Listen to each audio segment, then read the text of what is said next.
2 Samuel 16.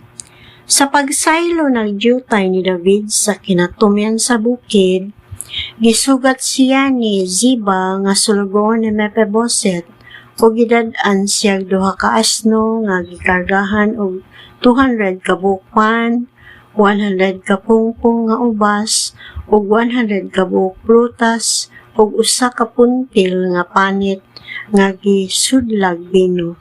Si Ziba giingnan sa hari, nganong nagdala ka man niini?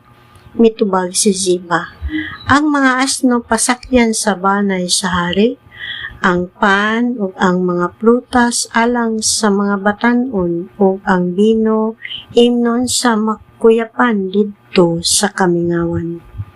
Og nangutana ang hari, hain man si Mephiboset ang apo sa imong agalon nga si Saul.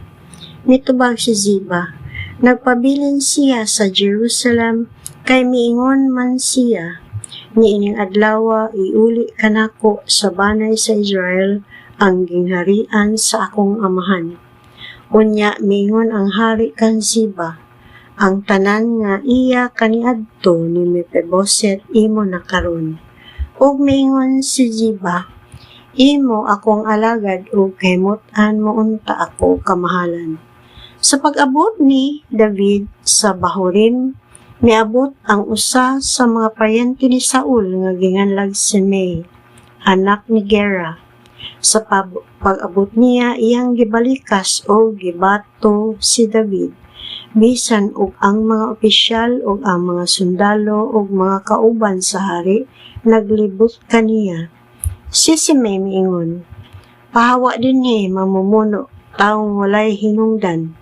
Gipahamtang sa Ginoo diha kanimo ang panimalus sa dugo sa banay ni Saul nga imong giagawan sa pagkahari ug gitugyan sa Ginoo ang gingharian ngadto sa imong anak nga si Absalom. Miabot na kanimo ang imong kalaglagan kay mamumuno ka man. Unya mingon sa hari si Abisai nga anak ni Seruia, nganong musugot ka man lang og tunglohon kamahalan? Tuguti ako nga lungguan ko siya sa ulo. Apan mingon ang hari, unsa may labot ko kaninyo? Kamong mga anak ni Seruia, kung siya nagtunglo kanako, kay gisugo siya sa Ginoo kinsa may makaingon. Nganong gibuhat mo man kini? O giingnan ni David si Abisai ug ang tanan niyang mga sulugoon. Kung ang akong anak nagtinguha pagpatay kanako, unsa pa ka kining sakop sa banay ni Benjamin? Busa pasagdi siya kay gisugo man siya sa Ginoo. Basin rag maluoy ang Ginoo sa akong kaguol ug baslan niya maayo kining mga pagtunglo kanako karong adlaw.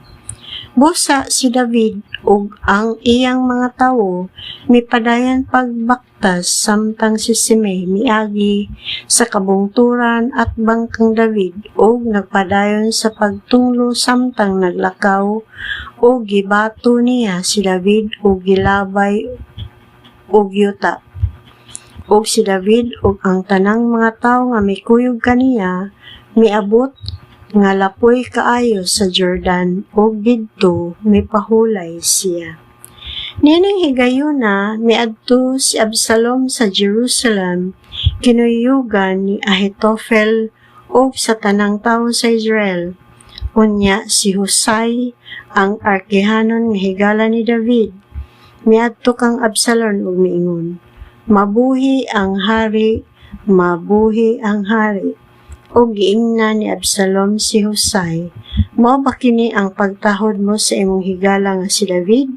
Nganang wala ka man muuban kaniya? Mitubag si Husay, dili ko kana buhaton. Adto ako dapig sa tawo nga gipili sa Ginoo ug niining mga tawo ug sa tanang tawo sa Israel ug kaniya ako mag-alagad. Ug kinsa may akong silbihan, dili ba ang iyang anak? Kay gisilbihan ko man ang imong amahan, silbihan ko usab ikaw. Unya giingnan ni Absalom si Ahitophel, Tambagi ako unsay angay tang buhaton. Mitubag si Ahitophel kang Absalom. Pakigdulog sa mga puyo-puyo sa imong amahan nga iyang gibilin aron sa pag-atiman sa palasyo. Unya, mabalitaan sa tibok Israel nga ikaw nahimong kaaway sa imong amahan ug mahimong lig-on ang mga tawo nga midapig kanimo. Busa, gibuhatan nila si Absalom ug usa ka tolda dito sa atop ug nakigdulog siya sa mga puyo-puyo siyang amahan o nakita kini sa tibok Israel. Niadtong panahona ang tambag ni Ahitophel giisip nga gikan gayud sa Dios, busa gitamod ni David o ni Absalom ang tanang tambag ni Ahitophel.